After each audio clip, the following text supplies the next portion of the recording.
Don't scroll past this. Each part of this story reveals a surprising truth about your own mind. Watch it to the end, not just to understand, but to feel what your brain is truly capable of. And if any moment speaks to you, even silently, share it in the comments. Someone else might need to hear that they're not alone. Silence used to scare me. Now it reminds me I'm still alive. He sat at the edge of the bed, feet resting on the cold floor, hands motionless on his knees, and something about this simple position told him he didn't have to search for answers anymore. Just let them rise beneath the noise. The silence used to be unbearable. After every argument, every emotional shift, every moment of trying to read people's expectations before they said a word, silence came like punishment. It wasn't peace, it was a vacuum filled with shame, tension, and invisible pain in his chest he never learned to name. But today, for the first time, it didn't feel threatening. It felt honest. Jung once wrote that silence is not emptiness. It's the space where the unconscious begins to speak. Empaths don't break in chaos. They dissolve quietly, by listening too much, absorbing too deeply, offering stability to everyone else while forgetting where their own center was. So when the world finally goes quiet, they panic. Not because something is wrong, but because they no longer know who they are without someone else's feelings to interpret. But something changed today. The silence didn't echo fear. It carried something soft, even gentle, a presence. Maybe not full peace, but the beginning of being home again. He didn't need to analyze or comfort or fix. He simply sat, and his body, tight from years of alertness, began to let go, just enough. His breathing slowed. His thoughts didn't race to fill the silence. He didn't label this moment. He didn't run from it. He let it exist, and for once, he stayed. He didn't reach for noise. He didn't prepare a reaction. He didn't go back into the role. He just remained in the stillness and discovered that silence, when no longer feared, becomes the beginning of something else entirely. Clarity. The people who see you for the first time are often the ones who truly see you. He stood in line at a pharmacy, holding something he didn't even remember picking up. His mind was elsewhere, tracing back a conversation that left him drained. The kind of emotional weight that sits in the shoulders, tightens the lower back, makes you question whether you are too sensitive or just tired of pretending.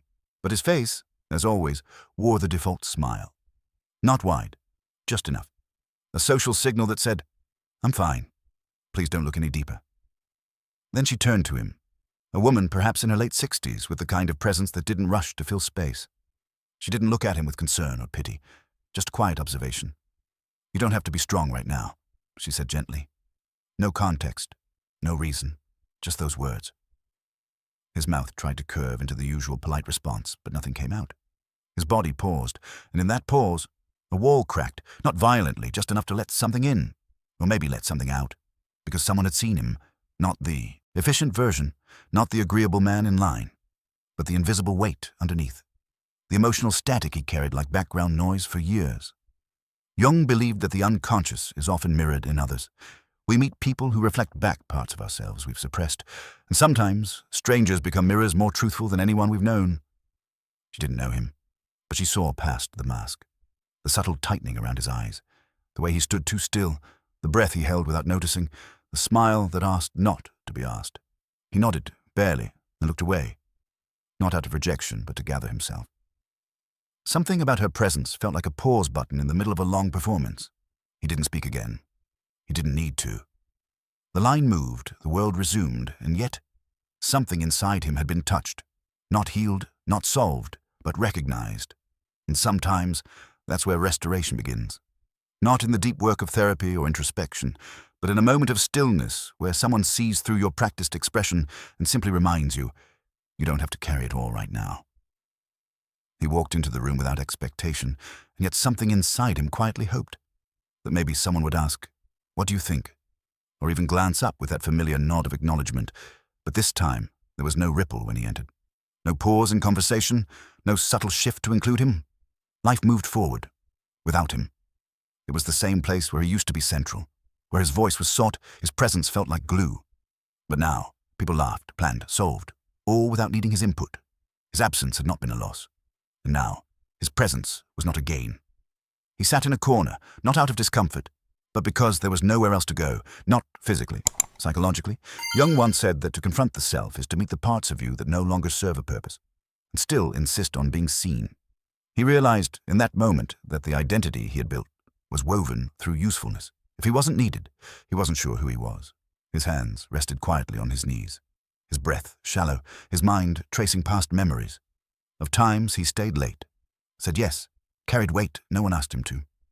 Not because they demanded it, because he had defined himself by it. But something shifted, a different kind of clarity. He noticed that the lack of attention didn't wound him the way it once would have. There was pain, yes, but not panic. It was as if, in losing the role, he found a thin layer of stillness beneath it. If no one needed him, maybe, for the first time, he could need himself. This wasn't bitterness. He didn't hate them for moving on. He simply watched it all unfold. Like returning to a theater after the show has ended and realizing the spotlight was never meant to be permanent. The gift in not being needed is the chance to stop performing. And that room, quiet, indifferent, unshaken by his presence, became a turning point. Not because it gave him anything, but because it took nothing, and he was still there. He stood in front of the mirror, not out of vanity, but fatigue. The kind of fatigue that makes you stare longer than usual, not at your features, but at the absence within them. His face looked familiar, but nothing in it felt known, and the eyes held no spark, only the echo of someone who had spent years holding space for others.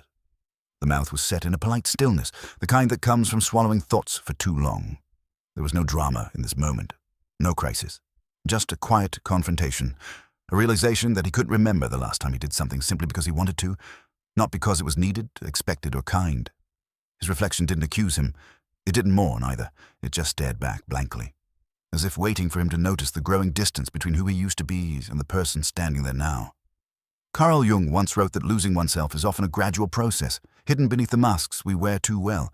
We become the roles we play, the calm we offer, the anchor we try to be, until one day the self behind it all grows thin, nearly transparent, and when we look at our reflection, we don't dislike it. We just don't recognize it. He remembered things he used to love, books that now sat unopened, music that no longer stirred him, spaces he once visited without reason, just for joy. And he realized, with quiet sorrow, that most of his days were filled with tasks, conversations, and duties that didn't require his soul, just his presence.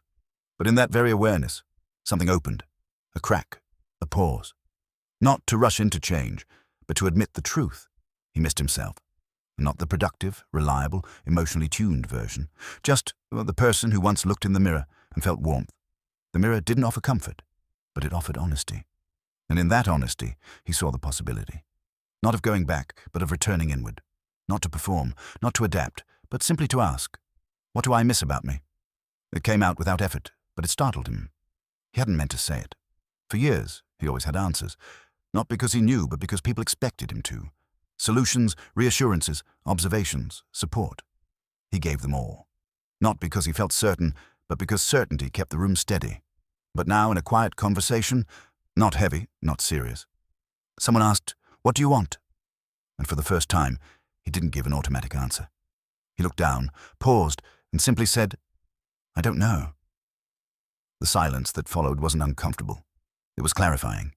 It was as if the air around him softened, giving him permission to stop performing, to not know, to not lead, to not serve.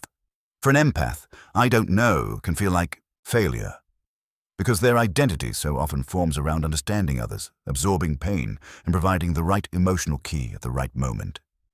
But Jung might say, the moment you admit you don't know is the moment you stop living in the script others wrote for you. And that's when individuation begins, the process of becoming fully, truly yourself. He didn't rush to fill the silence. No apologies followed, no "but maybe," or "I guess." Just space. And in that space, he realized how long he had abandoned curiosity about his own desires. He had become the answer to other people's questions, and forgotten to ask any of his own.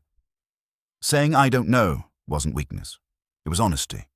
It was surrendering the mask of control in favor of something much more valuable, inner truth. Because only when you admit you don't know can you begin to hear the quieter voice underneath the noise, the one that's yours. He walked away from that moment with no resolution, but with something far more important, a beginning.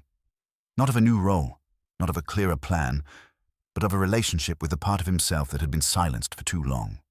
It didn't shout, it didn't offer direction. It simply said, "Thank you for listening." It was so brief, so ordinary, that he almost missed it. He was walking through a busy park, distracted by the thoughts he hadn't yet organized, when a child, no older than 4, ran past, stumbled slightly, and instinctively reached for his hand. Just for balance, just for a second. No words, No expectation, no demand. And then the child let go and continued running, already forgetting the moment. But he stood still, because that simple touch, innocent, light, unfiltered, felt like the first thing in years that wasn't asking something of him. It wasn't a question or a need or a projection. It didn't need him to be strong, wise, helpful, or emotionally available. It was just contact. Nothing more. Nothing less. For someone who had spent his life interpreting silence, absorbing tension, and noticing the shifts in every room, this was new. It was the first time in a long time that he felt touched without being entered. No hidden request, no hidden emotion, just two existences briefly overlapping, then parting. Jung once wrote that the self, when disconnected from its authentic center, begins to merge into others.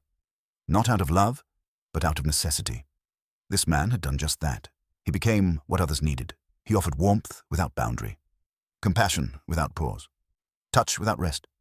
But in this fleeting wordless encounter, his nervous system felt something it had forgotten, presence without pressure. That his skin could be part of a connection that wasn't a transaction, that his body didn't always have to serve as an emotional sponge. He walked home slowly after that. Not shaken, not ecstatic, just quiet, as if something had shifted, not in his mind, but in his tissues. A new memory now lived in his skin, that being touched didn't always have to mean being used. It meant he still existed, as himself. Not because someone needed him, but because someone simply shared space, for a breath, and moved on. Once, that question would have thrown him into hours of inner rehearsals, preparing a defense, softening the truth, finding the most palatable way to explain a boundary that no one had seen. He would have tried to make it make sense for them, so they wouldn't feel abandoned, so he wouldn't feel guilty. But this time, he didn't pace the room. He didn't rewrite his message 10 times. He didn't even wait. He just replied, "Because I had to." No anger, no sharpness, just the truth. Clean, undecorated, not meant to provoke or repair, only to be what it was. He read his own words back and noticed something odd. There was no spike in his pulse, no heat in his face, no tightening in his jaw. His body, the same body that used to tremble under the weight of misunderstood intentions, was quiet. Carl Jung once suggested that the real work of healing is to no longer need to convince others of your truth. That truth, when owned internally, no longer requires external validation. And this man, the one who used to tie his self-worth to how gently he could explain himself, now sat in a calm that needed no reaction. It wasn't a triumph. It wasn't even closure. It was just a line of communication that, for once, didn't carry a storm. What followed was nothing. No reply, no argument, no praise. Just space. And that too was enough. In that moment he realized, return of his voice wasn't about speaking louder. It was about no longer speaking from a wound. He could now say less and be more. It wasn't a special day. The street was quiet, the sky overcast. He hadn't planned it, just found himself walking past that familiar place. The one tied to so many silent exits. The one where, years ago, he used to bend himself into someone else just to belong. He stopped. For a second, his body remembered. The subtle clench of his hands, the slight forward tilt of his posture, like trying to be liked before even speaking. His breath held, like it used to, waiting to see if this time would be different. But it was already different, because he didn't adjust his shoulders. He didn't check his reflection. He didn't rehearse a single line. He walked in, not with pride, not with a shield, but with a quiet stillness. The kind that doesn't demand to be noticed. The kind that doesn't seek approval. The kind that comes only when you no longer trade pieces of yourself to be accepted. He sat, ordered a drink, watched people move. No one turned. No one pointed. And for the first time, that felt good, because his presence was no longer a performance. It was just presence. There had been a time when this space had undone him, when every glance felt like a test, every silence, a rejection. But now the room hadn't changed. He had. He wasn't seeking to reclaim something. He wasn't proving anything. He simply existed in a space that used to define him, and this time he defined himself. Carl Jung once wrote that wholeness doesn't mean perfection. It means embracing all that we are, even the parts that once disappeared under pressure.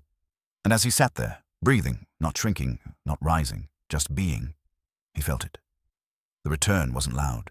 It didn't need to be. It was the quietest kind of strength, and in that stillness, he realized this wasn't about healing a past version of him. It was about no longer leaving himself behind.